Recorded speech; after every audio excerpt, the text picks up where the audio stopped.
Hi, to enable and disable developer options on your Samsung Galaxy S25.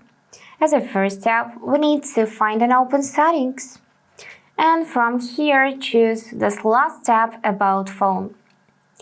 After that, scroll down a bit and choose software information.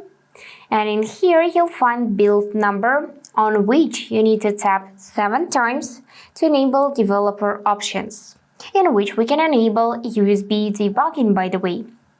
So let me show you how it works. 1, 2, 3, 4, 5, 6, 7. And now you need to allow development settings.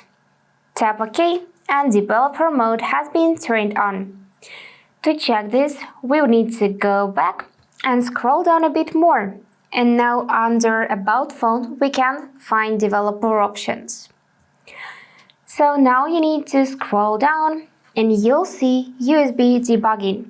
But this feature is inactive, as you can see, so I cannot enable it or disable. To solve this problem, you need to go in Security and Privacy, and here temporarily disable Auto Blocker. Just turn it off. Now go back in Developer Options and find USB debugging as well as we did before. And now we can actually enable it by tapping on the switcher and now confirm by tapping OK. And then you can disable developer options by tapping on the switcher and go back. So that's it for today. If you found this video helpful, please subscribe, like and comment.